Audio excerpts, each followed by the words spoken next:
Thank you for coming. What a great crowd you are. This is amazing. Today I would like to tell you about a group that we called Ohio Citizens for Property Rights, or Ohio CPR for short. We have been meeting for a little over a year and a half and on a statewide conference call, talking about infringements on property we are seeing all across the state. In that capacity, I would like to take a little time to discuss the loss of our property rights, why this is important, and what you as a citizen should do about it. Property rights are natural as evidenced by the founding documents, including many of the state's constitutions created during the founding era. They stated that people have the natural rights of life, liberty, and the means of acquiring and possessing property. For the citizen to possess property, the citizen must be able to acquire property. Thus, the founders believed it was the job of government to create an environment that would not be an impediment on the citizen's ability to acquire property. Slide 2. Okay, we got a little bit of historic perspective here. The founders of this great country believed that by creating this dynamic for their young democratic republic, that the common man, through the ownership of property, would create economic prosperity and self-sufficiency for himself and his family, which in turn would create and perpetuate a prosperous and free nation. The following quote from George Washington demonstrates his understanding of the importance of property rights. Property rights and freedom are inseparable. In today's world, we are losing sight of the value of property rights.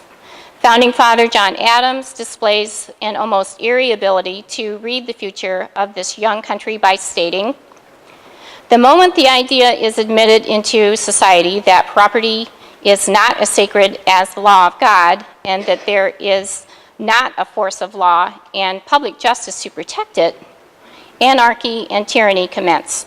Amen.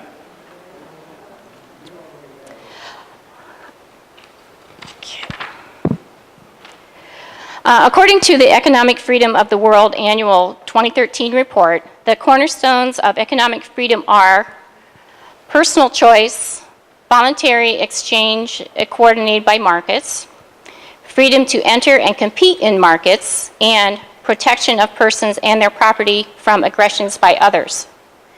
Economic freedom is present when individuals are permitted to choose for themselves and engage in voluntary transactions as long as they do not harm the person or property of others. Individuals do not have a right to take things from others or demand that others provide things for them. Okay, I have a question for you. Does anyone know where the United States is ranked in economic freedom? Did anybody say 19? 19th.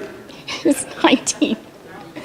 Yeah, United States, very good. The United States is ranked 19th, and Hong Kong is ranked in first place.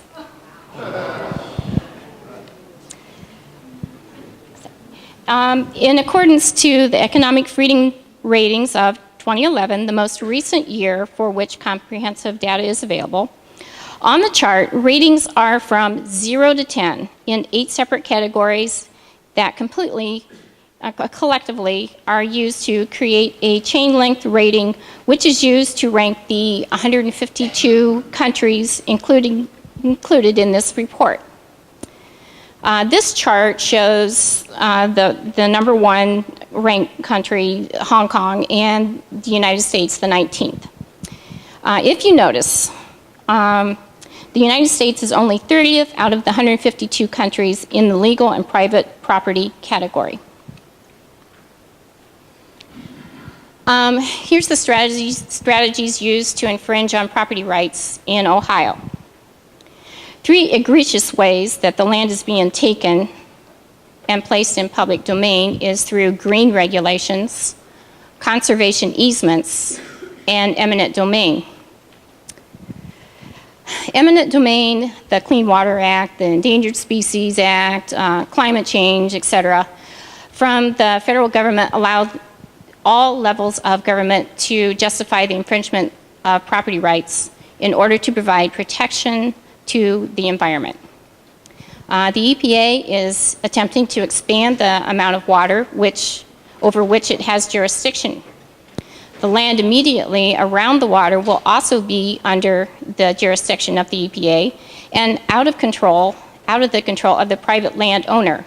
The latest regulation that they're trying to get through is managing urban water runoff. Conservation easements, while voluntary, take huge amounts of land out of the control of the private citizen. Eminent domain involuntarily removes property from the citizen. Regional governments, in order to help the federal government implement green agenda, offers grants to the local governments to get them to create sidewalks and bike paths, even if it requires the taking of property through eminent domain. The map on the slide,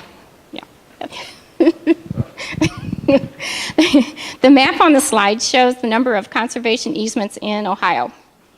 Conservation easements are restrictions placed on pieces of property to reduce usage of the resources, natural or man-made, associated with the parcel.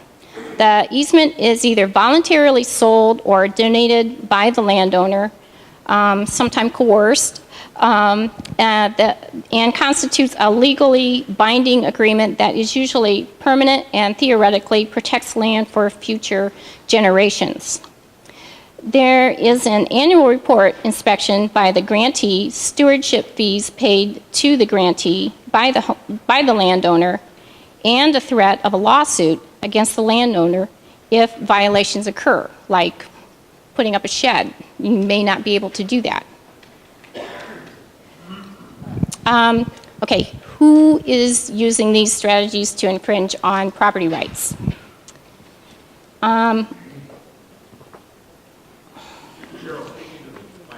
Okay. Federal EPA through heavy-handed green regulations, the state ODNR, HUD, grant-seeking local governments, NGOs or non-government organizations, metropolitan planning organizations. They're all called different names, but they all do the same thing. They're after your property. Let's see. And I just lost my page here. Okay. On the slide, you'll see that there is a group of people. I lost my page here.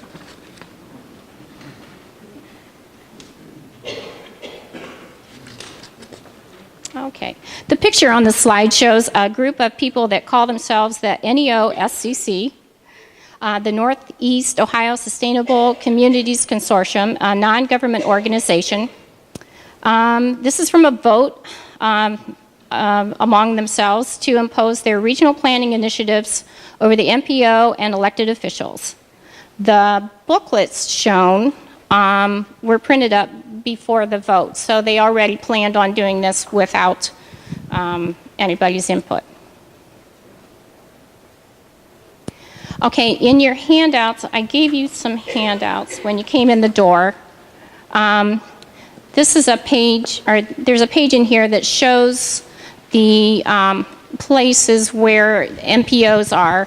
It doesn't mean that you're safe if you're not in one of these areas, because there's plenty of NPOs or NGOs to take your land away from you. Okay, and then I have this on your handout as well. Is there anything we can do to restore our property rights? Yes. Learn about sustainable development. We have some great websites. We got a Facebook page you can go to. You can learn about these things. Does your area have an MPO? Get to know your MPO if you have one.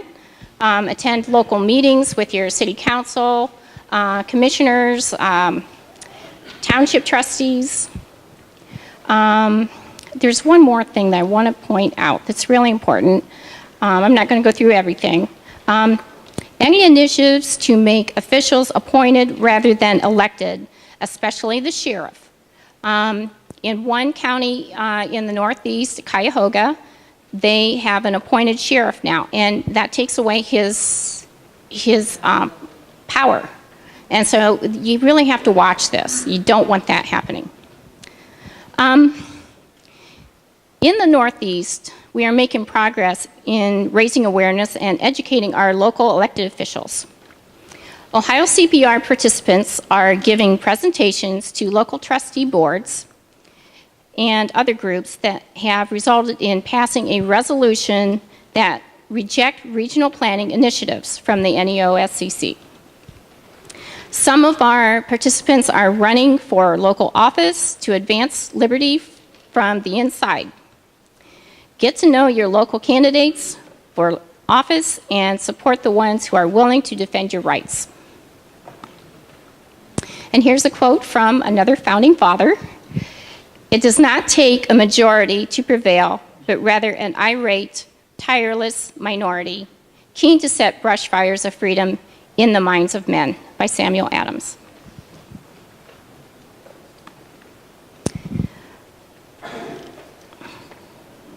Okay. Oh, and I have a copy of that resolution that they're using in the Northeast in the packet, too. So you can use it if you have the reason to. Okay, now I'm going to give you an example of what can be done to fight back and win. This is in opposition to ODNR's Vermilion Scenic River Land Takeover. The deception started in the spring of 2010. Local towns, villages, and townships were visited by officials of the... Okay, you got it. I forgot. I forgot to tell you. That's okay. Okay. They were visited by the Ohio Department of Natural Resources and given a slide presentation and sales pitch on doing a river quality study. So officials signed an official water study agreement. Students from Oberlin College spent considerable time prowling the river, taking water samples. Then they produced a beautiful bound book of photographs, maps, and technical information with what they had found out about 62 miles of the Vermilion River. What they found was that the river was beautiful and well cared for. To reward the community, the ODNR intended to designate the river scenic. With all perks and privileges, a scenic river designation bestows grants, livery canoes, fishing and recreation, and a public water park run by the state. Also note, however, there would be controls over the local governments as to how and if they could provide improvements and maintenance along the river's roads and bridges. ODNR would make money from boating, hunting, and fishing licenses. Good for them, bad for the people that lived on the banks of the Vermilion River. Shortly after this following jaw-dropping notice surfaced, the ODNR do hereby provide public notice and declare intent to designate the following portions of the Vermilion River, including adjacent lands up to 1,000 feet in each direction from the normal water lines of the watercourse, as well as lands beyond the 1,000 feet width, where such lands are necessary to preserve water conservation. This land is owned by private citizens. Many of these citizens make their livelihood from the land. Even if they don't, they value and enjoy the land they purchased and on which they pay taxes. The ploy by the state ODNR was simple. Put a declaration in the local newspapers as required by law to inform the public of the plan, but make it small and not too noticeable, and put it about 10 pages in and make it even less noticeable. Then ask the public for public comments with no real intent to answer them. In the case of the Vermilion River, the ODNR did not count on one thing: a few very upset and motivated individuals who sensed what was about to take place and hastily embarked on a plan. They walked door to door up both sides of the river and handed each landowner a copy of the proposed law. Each landowner was informed of the urgency to meet and get up to speed on what had taken place so far. Donations were taken up, signs were made and placed along roads which said, "No land grab, no scenic river," and where the next meeting would be held. A lot of people started showing up at the subsequent meetings. ODNR extended them because of the sudden public interest and the newspaper coverage. Keep in mind, this was all taking place in a matter of weeks. There was one final ploy attempted by the state at the final meeting. ODNR tried to divide and conquer the attendees. The state made the meeting like a science fair, with lots of posters, charts, and state officials at tables. There was no meeting, no unified discussion, no chance to let their feelings be known in a very large group. This quickly infuriated everyone. It was an insult, and ODNR knew it and apparently didn't care. So what now? The attendees did the only thing that decent, law-abiding folks could do. They left, and very abruptly. 200 plus people filed out and left the ODNR with egg on their faces, with the local media looking on at the entire charade. Everyone moved to a nearby pavilion and had their own meeting to vent their frustration, and left the ODNR looking at each other in bewilderment. The next afternoon, the ODNR announced they were abandoning the scenic river designation of the Vermilion River.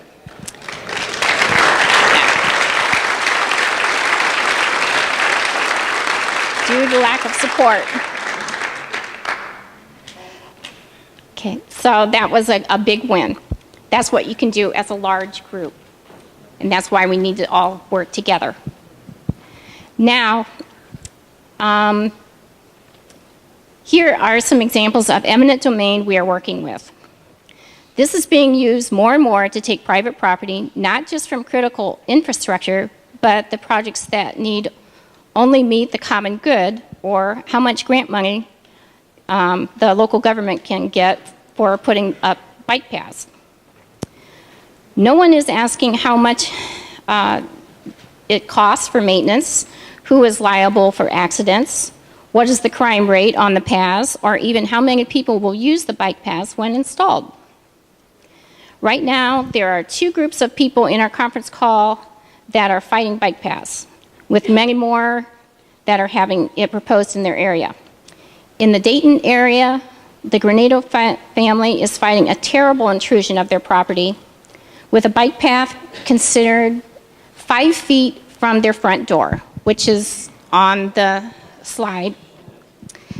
Honestly, who would want this? And why, who is inconsiderate enough to even propose this? Is Jenny here? Oh, she didn't come today. She's still fighting that in court. There's also, in Newark, Ohio, there's a wealthy private entity, NGO, that, because they have a strong influence on the decisions of government, are given virtually free rein to voice their ideas on the community. In Newark, Ohio, a wealthy private foundation simply chose to ignore the property rights of private citizens, and by doing so, stole the property rights of private citizens. Gib Reese, the president of the T.J. Evans Foundation, a private foundation headquartered in Newark, Ohio, pushes the building of bike paths in Licking County. A quote from Reese in the Newark Advocate said, in regards to his responsibility to determine the ownership of the land over which he wished to construct bike paths, this is his quote: "On the Newark to Granville path, we did some of of the title examinations, and it was such a pain and so expensive, I said, let's not do it. Let's just build it. That might explain why on 2 separate occasions the Licking County bike paths were constructed over private property without the knowledge and permission of the owners. So they're fighting that.